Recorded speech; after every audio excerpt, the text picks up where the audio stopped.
Alemana, salud para todos. Avenida 6 de agosto, 2821, San Jorge.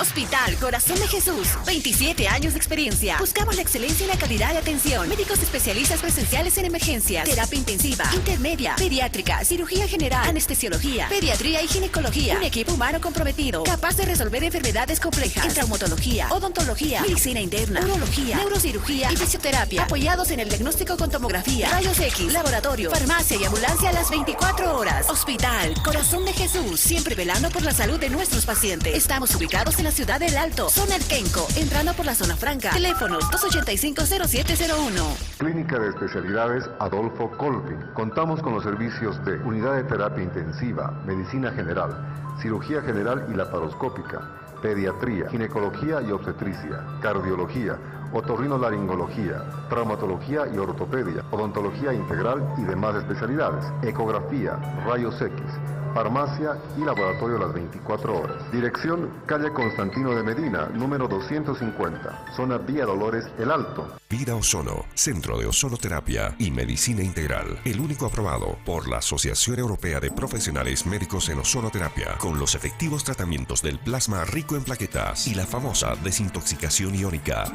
Resultados demostrables en artrosis, varices, artritis reumatoide, dolores musculares, hernia de disco, lesiones deportivas, diabetes y más de 150 enfermedades.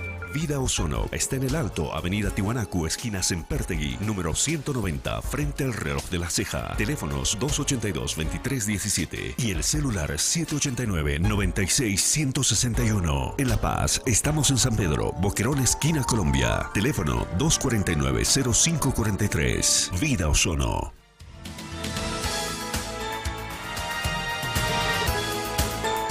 Bien, Alvarito, ya volvemos al programa con un tema importante. Hablemos un poquito del autismo, hablemos de cómo podemos colaborar a la familia, trabajar con los niños.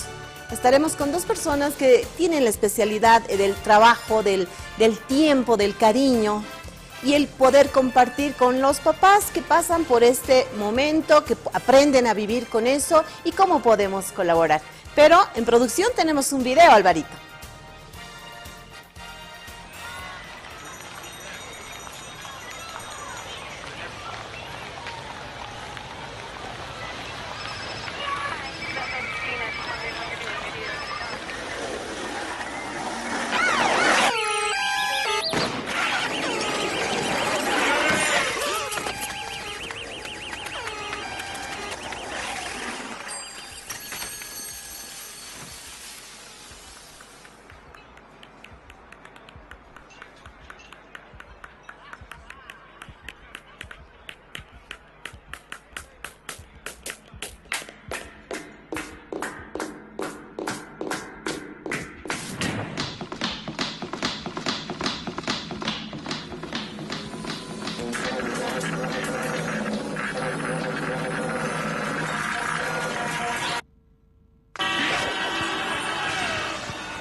Muy bien, interesante el video, es un poquito narrar la experiencia, el diario vivir de las personas con autismo.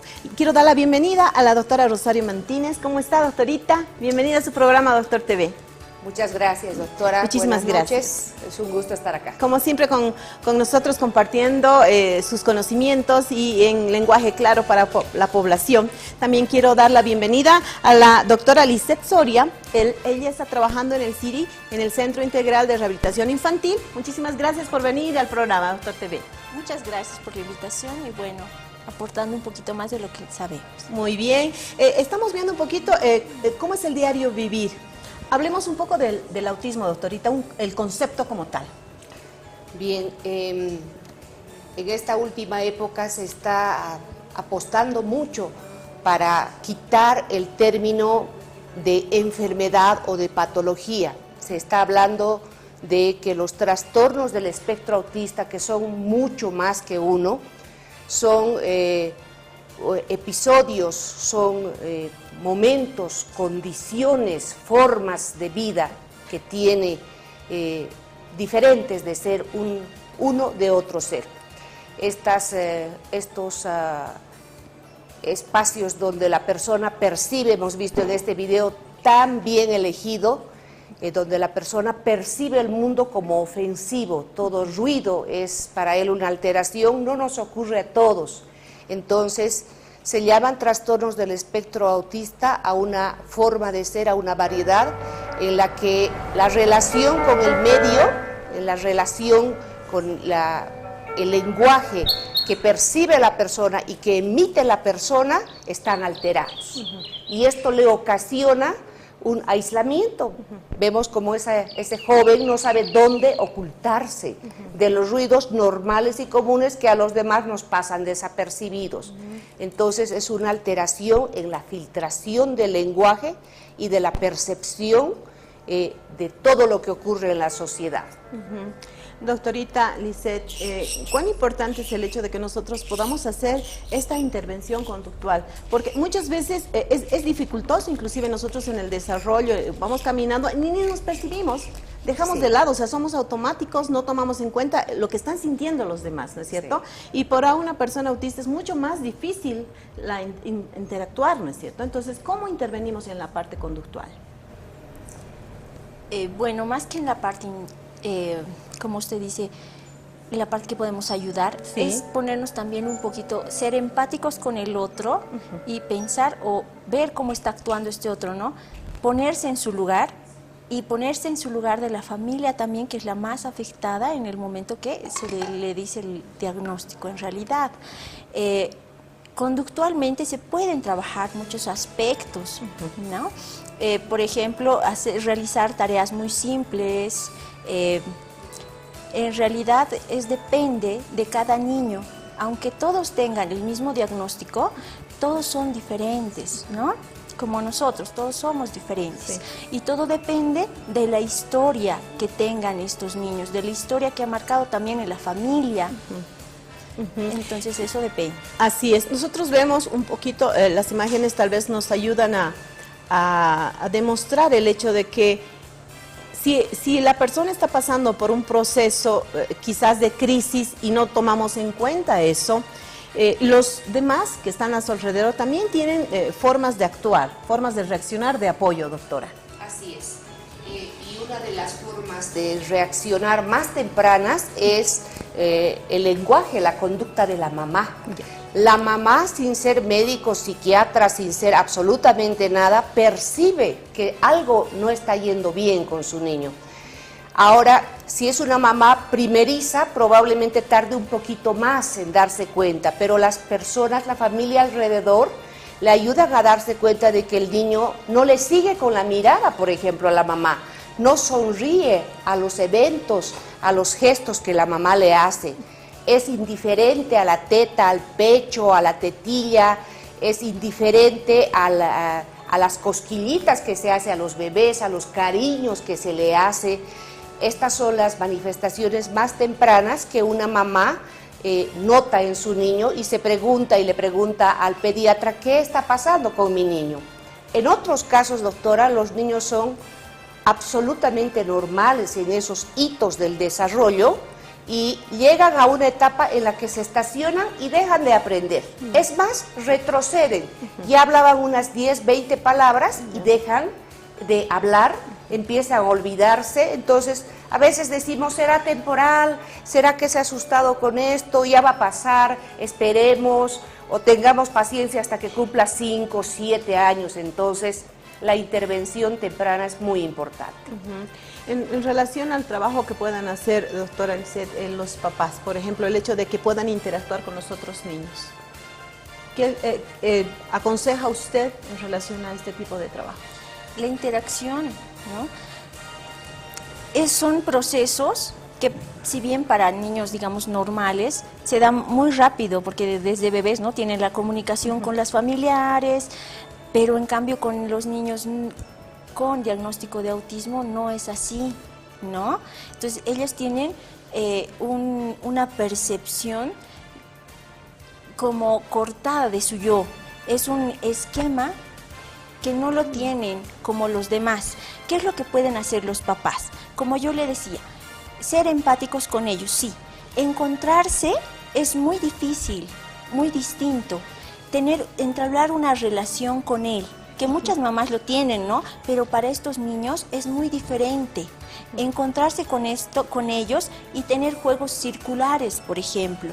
¿Cuáles son los juegos circulares? Como decía, le hago cosquillas y él busca que yo busca mis manos para que le vuelva a hacer las cosquillas. Entonces, en estos juegos se pueden tener una relación.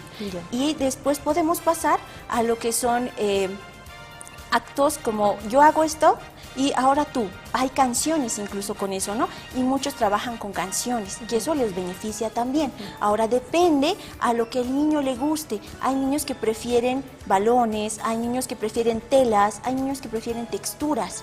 Entonces depende a la aceptación de este niño. Estamos viendo diversas actividades.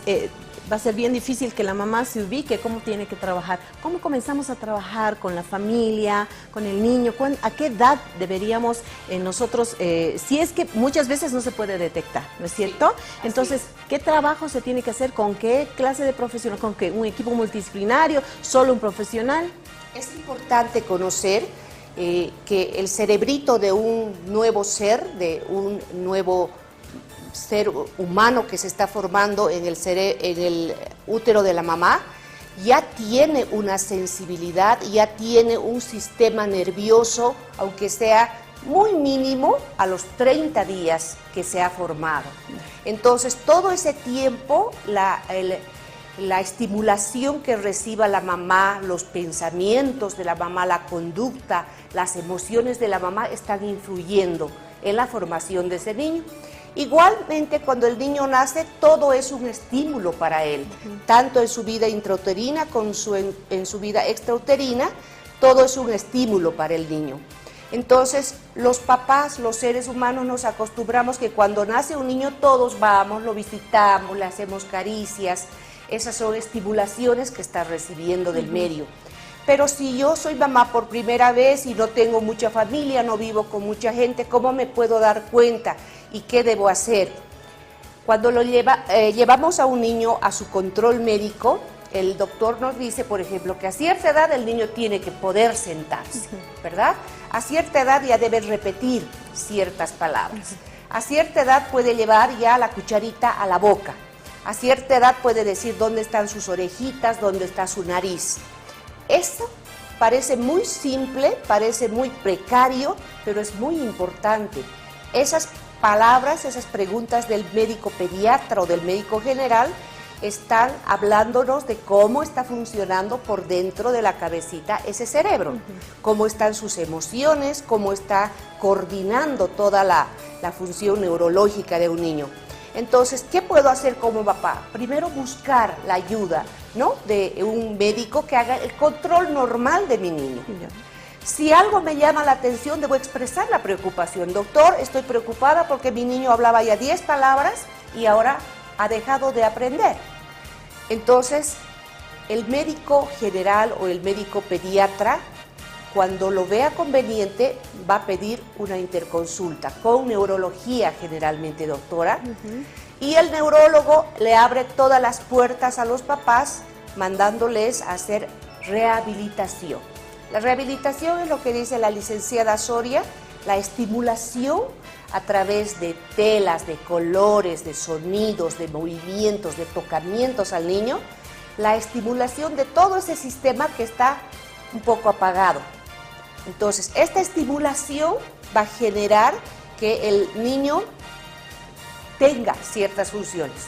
Cuando no encontramos esas funciones, vamos a pedir un médico especialista en psiquiatría, por ejemplo, ¿no? Que va a ver qué otras cosas están pasando en ese medio, por qué no se está estimulando lo necesario, lo suficiente, por qué ese niño no está respondiendo a la estimulación que le estamos dando.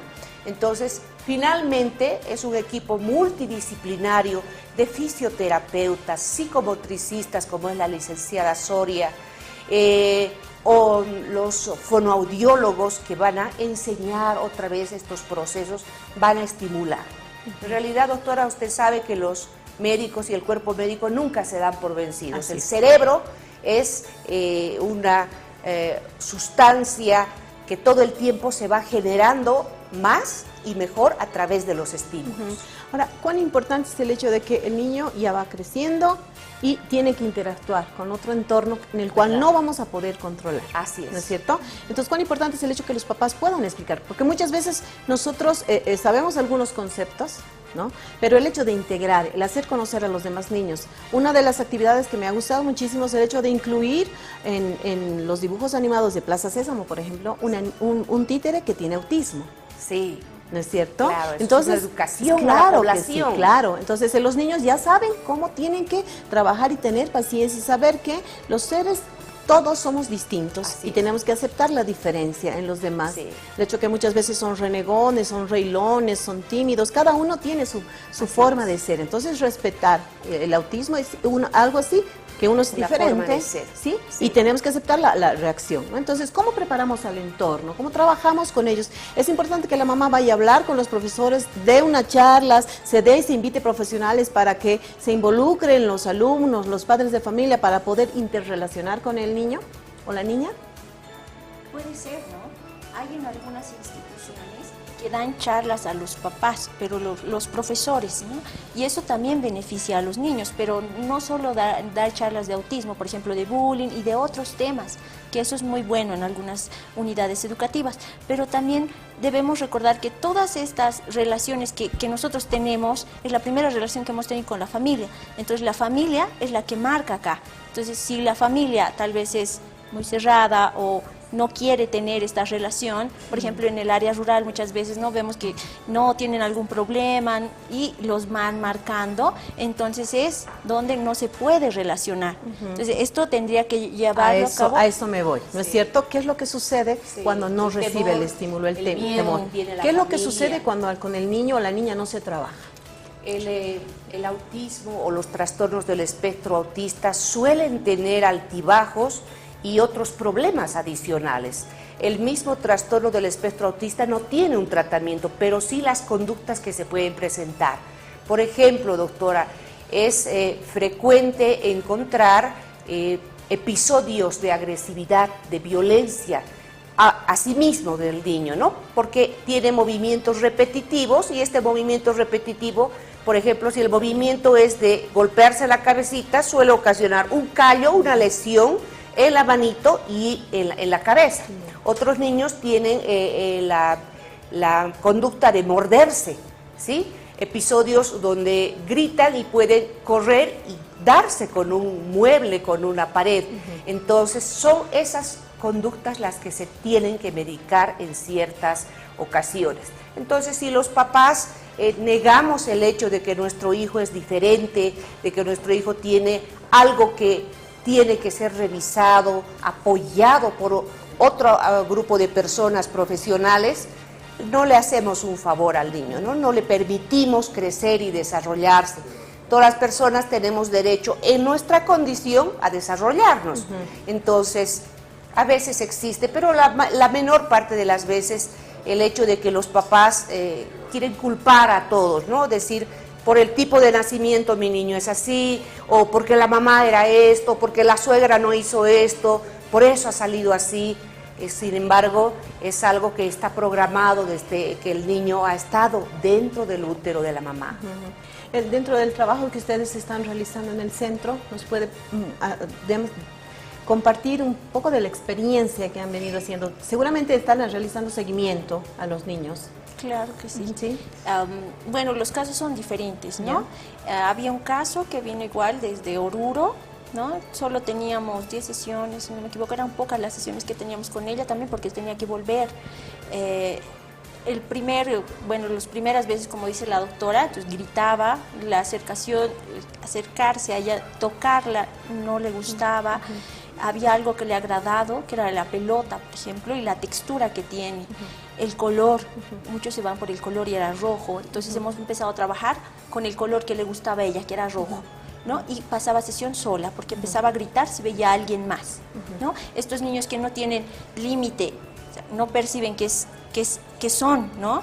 Que son ellos y lo demás. No hay este límite con los otros. Entonces a ella le causaba terror estar con otras personas también. Solo pasábamos sesión las dos, hasta que me ha reconocido y él me ha aceptado, ¿no? Hemos logrado eso en poco tiempo. Ya realizaba actividades, ¿no? Realizaba actividades muy simples. En algunos casos se trabaja a través de circuitos, son actividades enlazadas. Entonces ella realizaba todo eso.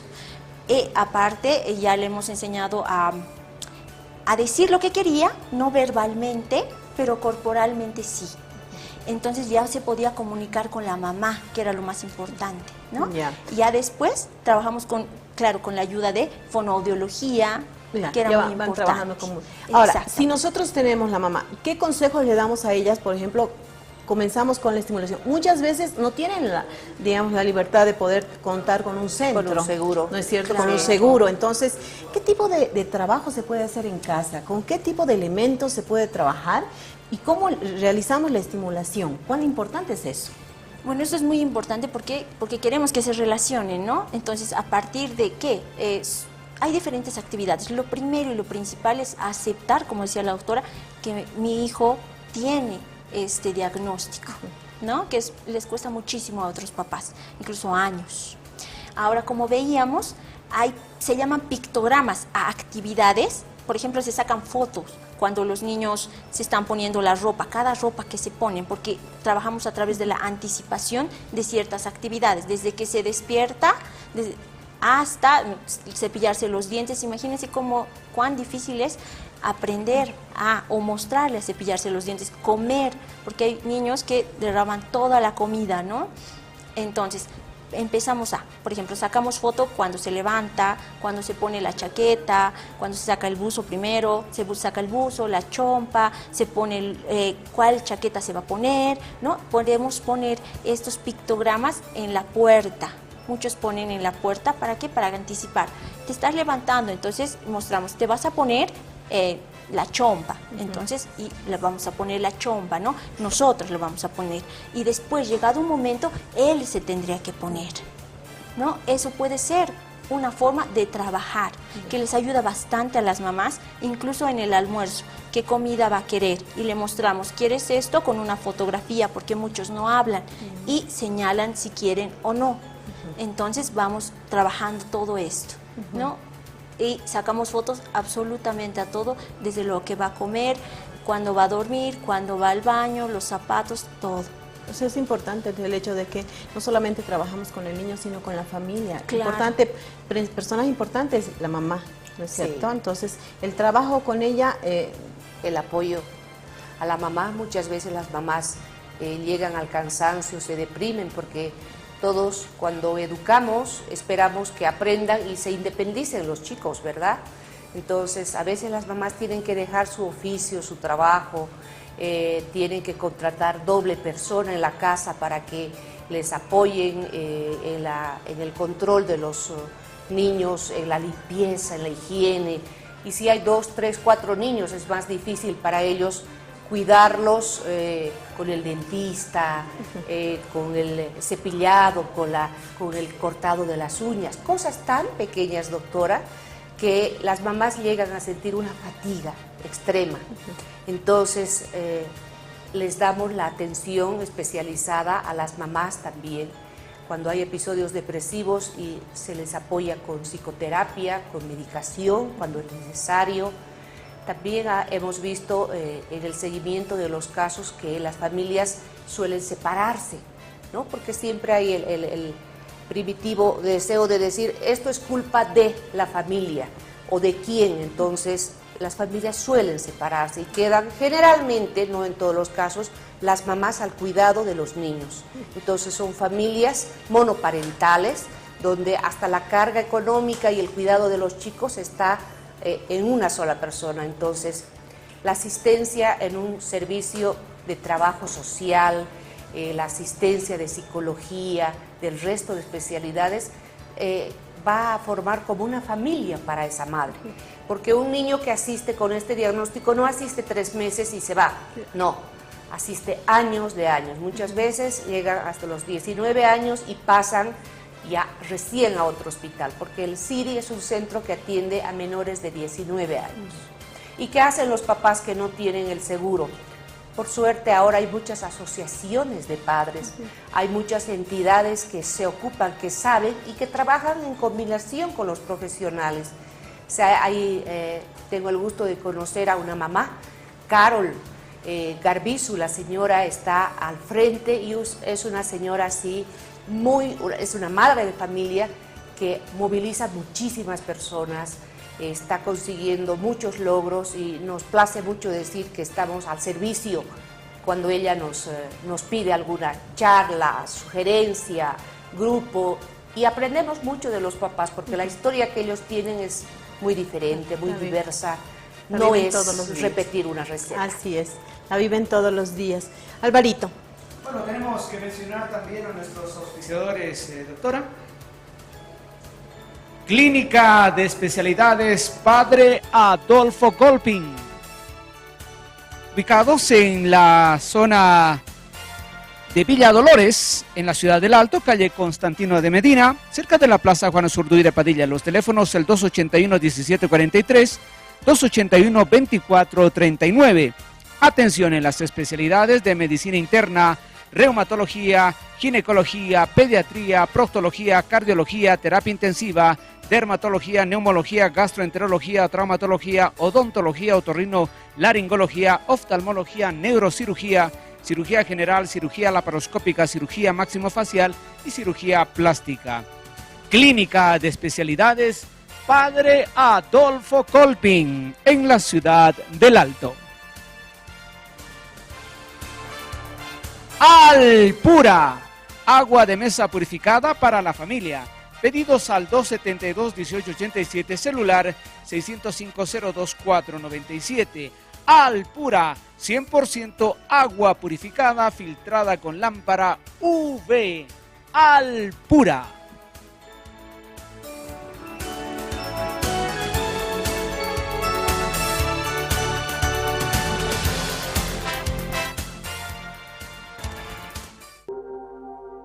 Clínica Alemana, salud para todos. Atención en las especialidades de reproducción asistida, tomografía helicoidal, fluorotomografía en tiempo real, hemodinamia, pediatría, maternidad, terapia intensiva y neonatal, cuidados intermedios, cirugía, cardiología y servicio de emergencia a las 24 horas. En nuestras instalaciones con 3 tipos de internación individual, habitaciones regulares, semi-suite, suite status. Clínica Alemana, salud para todos. Avenida 6 de agosto, 2821, San Jorge.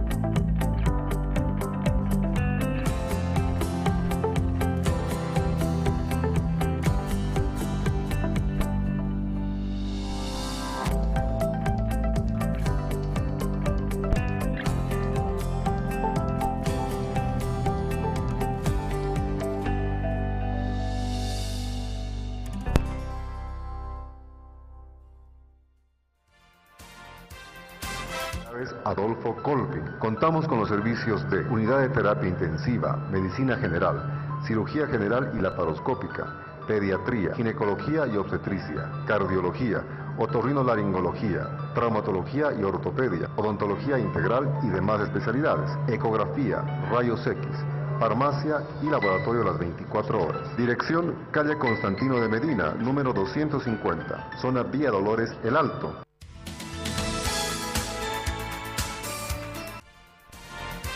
Bien, gracias Alvarito. Volvemos con el programa. Estamos hablando un poquito, compartiendo con la doctora, la licenciada, el hecho de que cuán importante es que los papis expliquen a los diferentes ambientes donde van a estar, donde el niño va a permanecer bastante tiempo, el compartir con los demás. Por ejemplo, si es que sucede una crisis que pueda ser violenta, tal vez difícil, con gritos, llantos, doctorita, ¿qué es lo que hacemos? Porque es importante el explicar en el ambiente donde va a estar el niño.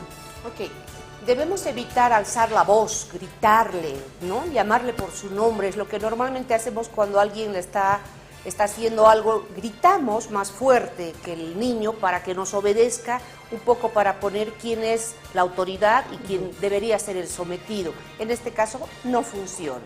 Si la profesora se pone a gritar, a llamarle por su nombre, a amenazarle, menos acercarse y tratar de quitarle o jalonearse con el niño, no hay que hacer eso. Si están en la casa, suelo decirles a las mamás que agarren una manta, una cubierta y traten de ponerla por detrás del niño y abrazarle sin gritar, ¿sí? Porque si hacemos eso, la mamá queda a este lado y si grita, el niño han visto cómo percibe los ruidos y le duelen, parece que le duelen los ruidos. Entonces, mecer al niño, mecer al joven y hacer el ruido que siempre solemos hacer, por ejemplo, algún ademán, algún ruido muy leve para que... Entonces se va a ir calmando.